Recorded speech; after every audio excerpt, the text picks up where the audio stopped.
Hello বন্ধুরা, আপনাদের কি সারাদিন খুব ক্লান্ত লাগে? কোনো ভারী কাজ না করেও কি শরীর দুর্বল মনে হয়? একটু হাঁটাহাঁটি করলেই কি শ্বাসকষ্ট হয় বা বুক ধড়ফড় করে? হাত পা কি প্রায়ই ঠান্ডা হয়ে থাকে? যদি এই লক্ষণগুলি আপনার চেনা মনে হয়, তবে আজকের এই ভিডিওটি আপনার জন্যেই।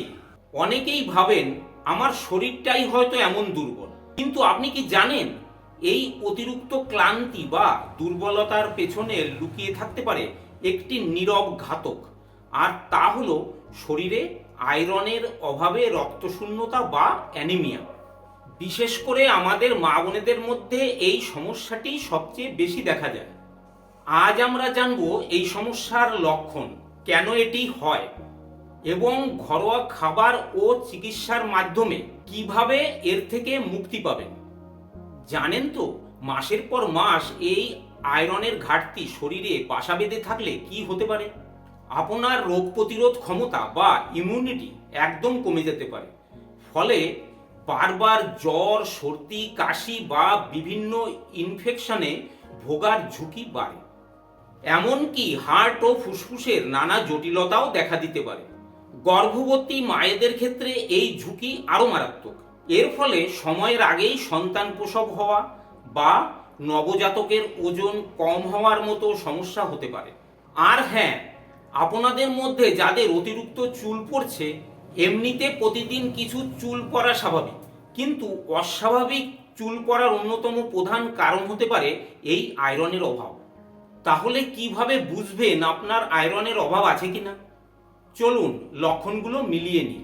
1 নম্বর, সারাক্ষণ ক্লান্তি বা এনার্জি না পাওয়া। 2, হাঁটা চলায় শ্বাসকষ্ট ও বুক ধড়ফড় করা।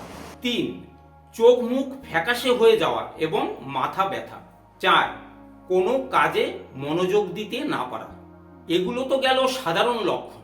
কিছু অদ্ভুত লক্ষণও দেখা যায়, যেমন রাতের বেলা পায়ের ভেতর শিরশির করা বা কামড়ানো, যাকে ডাক্তারি ভাষায় রেস্টলেস লেগ সিনড্রোম বলে।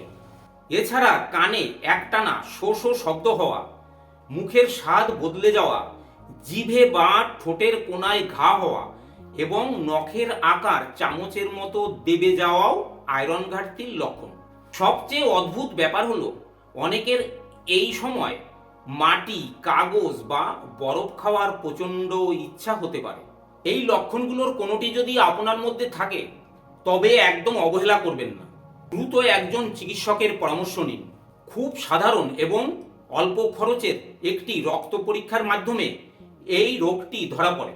সরকারি ও বেসরকারি হাসপাতালে খুব সহজেই এই টেস্ট করানো যায়, আর এর চিকিৎসাও খুব সহজ। ডাক্তাররা সাধারণত আয়রন ট্যাবলেট দিয়ে থাকেন, যা নিয়ম করে কয়েক মাস, সাধারণত 6 মাস খেলে শরীরে আয়রনের ঘাটতি পূরণ হয়ে যায়। অনেকের আয়রন বড়ি খেলে পেটে একটু সমস্যা হতে পারে, সেক্ষেত্রে ভরা পেটে ওষুধ খেলে এই সমস্যা অনেকটাই কমে যায়। ওষুধের পাশাপাশি আমাদের রোজকার খাবারেও নজর দিতে হবে। চলুন জেনে নিই কোন কোন খাবারে প্রচুর আয়রন পাওয়া যায়।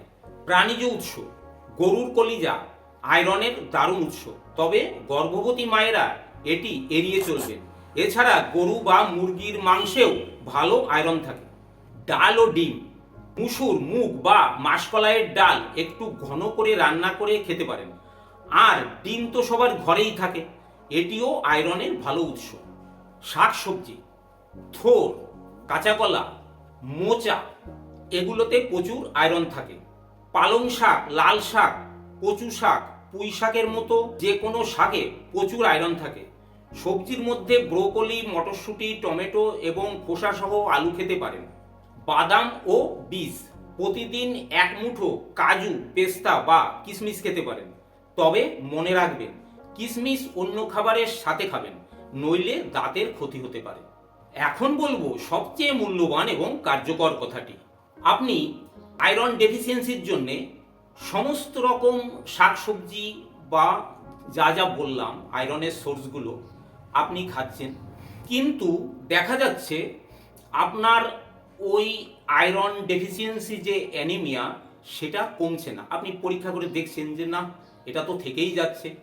তাহলে বুঝতে হবে যে আপনার শরীরে আয়রন ঠিকমতো অ্যাবজর্ব করার ক্ষমতা নেই, আপনার শরীর আয়রন অ্যাবজর্ব করতে পারছে না। তাই আপনাকে এমন ট্রিটমেন্ট করতে হবে যাতে শরীরে আয়রন অ্যাবজর্ব হয়, তাহলেই আপনার আয়রন ডেফিসিয়েন্সি সব কমে যাবে।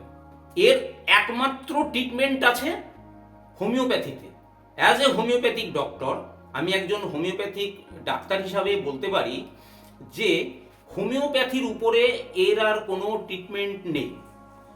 আপনি একজন ডাক্তারবাবুকে দেখান, আপনার পার্সোনাল ডাক্তার হোক বা যে কোনো সরকারি হসপিটালে হোক, আপনি দেখান, উনি আপনার সাইন সিমটমগুলো জানবেন, আপনার অ্যানিমিয়ার সাইন সিমটম, আপনি যে জন্য ডাক্তারবাবুর কাছে গেছেন, দেখে আপনাকে ওষুধ দেবেন। দেখবেন কিছুদিনের মধ্যে, মানে ধরুন 1 মাসের 1 মাস 1.5 মাস ইত্যাদি, কিছুদিনের মধ্যে 1 মাস 1.5 মাসের মধ্যে আপনার সব কিছু ঠিক হয়ে যাবে। কিন্তু যদি উনি মনে করে যে না এইভাবে আপনার কমবে না, তখন উনি আপনাকে আপনার সমস্ত রকম সিমটম নেবেন, পাস্ট সিমটম মানে পাস্ট হিস্ট্রি নেবেন, কারণ আপনার এর আগে কি কি অসুখ হয়েছে সেগুলো উনি জানবেন। সেইগুলো আপনার শরীরে রয়েছে, নানা রকম ট্রিটমেন্ট আপনি করেছেন কিন্তু সেগুলো ঠিকমতো সারেনি, সেগুলোর প্রভাব আছে আপনার শরীরে। আর এখনকার অ্যানিমিয়া তো আছেই, আর ফ্যামিলিতে আপনার কি কি অসুখ আছে সেগুলো উনি ভালো করে জানবেন। তাহলে এই 3 রকমের সিমটম মিলিয়ে, মানে আপনার অ্যানিমিয়ার সিমটম, আপনার পাস্ট হিস্ট্রি মানে আপনার শরীরে কি কি অসুখ বিসুখ আছে এবং আপনার ফ্যামিলিতে কি কি আছে, এই সব সিমটমগুলো একসঙ্গে করে উনি ওষুধ সিলেকশন করবেন। একে বলা হয় কনস্টিটিউশনাল ট্রিটমেন্ট, মানে আপনার কনস্টিটিউশনকে চেঞ্জ করার চেষ্টা। তা সত্যি আপনার কনস্টিটিউশন চেঞ্জ হলে, আপনি যদি নর্মাল কনস্টিটিউশনে আনা যায় আপনার শরীরকে, এবং সেটা হোমিওপ্যাথিতে একমাত্র সম্ভব এবং সেইটাই হবে।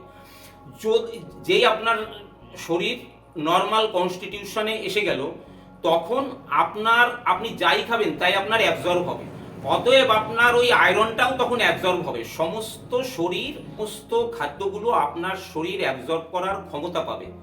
ওই যে অনেকে বলে না যে খায় দায় গায়ে লাগে না, এর অর্থ হলো তাই।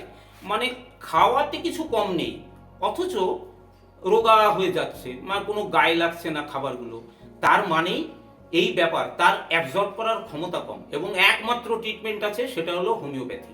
আমার 46 বছরের অভিজ্ঞতায় আমি আপনাদের শুধু এটুকুই বলতে পারি। এখন আপনারা যা ডিসিশন নেবেন তাই করবেন। আশা করি আজকের ভিডিওটি আপনাদের অনেক উপকারে আসবে। স্বাস্থ্যই সকল সুখের মূল, তাই নিজের শরীরের যত্ন নিন। ভিডিওটি ভালো লাগলে লাইক দিন এবং আপনার পরিবার এবং বন্ধুদের সাথে শেয়ার করে তাদেরকে সচেতন করুন। স্বাস্থ্য বিষয়ক এমন আরও ভিডিও পেতে আমাদের চ্যানেলটি সাবস্ক্রাইব করতে ভুলবেন না। সবাই ভালো থাকবেন, সুস্থ থাকবেন, দেখা হবে পরের ভিডিওতে।